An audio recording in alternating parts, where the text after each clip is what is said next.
Hi friends, ఇవాళ నేను ఈ గిట్స్ వాళ్ళ మిక్స్తో జిలేబీ తయారు చేద్దాం అనుకున్నా.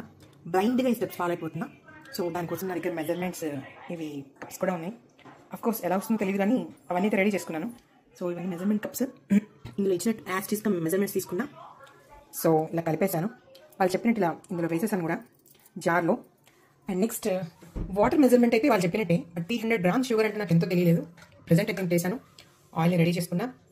సో చూద్దాం ఎలా వేస్తానో జిలేబీ ఎలా వస్తుందో. సో ఆయిల్ కాగినట్టుంది. మన ఈ జార్ కూడా రెడీ అయిపోయింది. చూద్దాం మనం ఫస్ట్ జిలేబీ ఎలా వస్తుందో. కొంచెం టెన్షన్గానే ఉంది. ఫస్ట్ టైం చేస్తున్నా. Bless me first all of you. 3 1 2 3 జై సాయిరామ్. గురువారం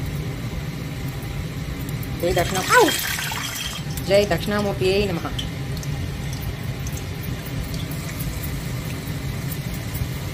ప్రస్తుతానికి అయితే బాగానే అనిపిస్తుంది. చూద్దాం ఎలా వస్తుందో. వావ్, అసలు షేప్ అయితే కొంచెం మంచిగానే వచ్చింది. ఫస్ట్ టైం కాబట్టి ఈ మాత్రం కూడా వస్తాయని అనుకోలేదు నేను. కొంచెం బ్రేక్ అవుతున్నాయి. నెక్స్ట్ టైం బెటర్ లక్ అంటే నెక్స్ట్ టైం మంచిగా వేస్తాను. సో గోల్డెన్ కలర్లో వచ్చిన తర్వాత తీసేయమని చెప్పి రాసింది అక్కడ. నేను ఇది గోల్డెన్ కలర్ అని అనుకుంటున్నా. సో తీసేస్తున్నా. నెక్స్ట్ ఇంకో ఆయిల్ చేసేసుకుందాం రెడీ. ఇలా టిష్యూ పెట్టి ఆయిల్ చేసా, ఎందుకంటే ఇంకా ఈ షుగర్ సిరప్ రెడీ అవ్వలేదు కాబట్టి. మా మమ్మీ ఫస్ట్ టైం జిలేబీ వేస్తుంది గైస్. వావ్, ఈసారి చాలా బెటర్గా అనిపిస్తుంది నాకు.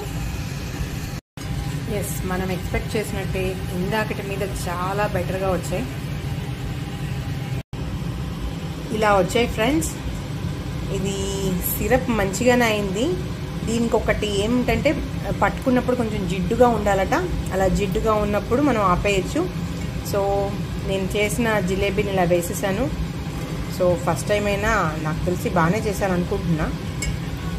తర్వాత టేస్ట్ చూసి మీకు చెప్తాను ఎలా ఉందో. సో షేప్ అయితే కరెక్ట్గానే వచ్చింది. చూస్తున్నారు కదా. Okay, bye bye friends. మరిన్ని వంటకాలతో మళ్ళీ మీ ముందుకు వస్తా. అమ్మ సూపర్ సూపర్ టాపర్ టాపర్.